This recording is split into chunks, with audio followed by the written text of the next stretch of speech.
Hi everyone. When we audit leases, there are four key things we usually look at: ROU assets, lease liabilities, finance costs, and depreciation. We obtain the lease schedule from the client and independently recalculate these numbers. But before getting into all these calculations, let's understand the accounting behind these balances.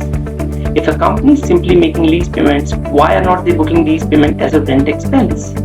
To understand this, let's first think about something we are already familiar with: a loan. Suppose a company takes a loan to buy a machine.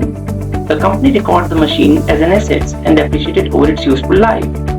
At the same time, the loan is recorded as a liability. Now, when the company pays EMI, the entire EMI is not booked as an expense. Part of the EMI represents finance cost and the remaining amount reduces from the loan liability.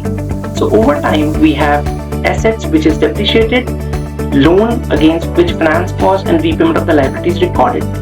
Now let's connect this with the lease. When a company takes something on a lease, it obtains the right to use their assets and at the same time it takes an obligation to make the future payment. That's the basic economic story behind IFRS 16. Just like the machine is purchased using a loan is recognized as an asset and is depreciated, the leased asset is recognized as ROU asset and is depreciated.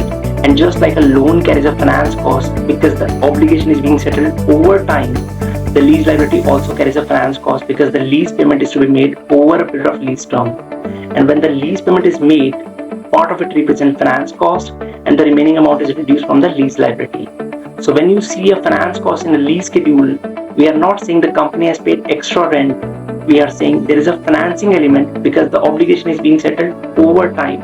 Always remember, when the payments are being made over time across all IFRSs, the underlying obligation is generally measured at present value at initial recognition, and the financing element is subsequently recognized over the payment period by unwinding the discount to finance cost. Now, why do we have depreciation? Because the company is consuming the right to use assets over the lease period, so we recognize depreciation on the ROU assets over the relevant period, and suddenly the four number does not look like four separate accounting entries. They are telling us a story of one single transaction. The company has obtained an assets, that is ROU assets.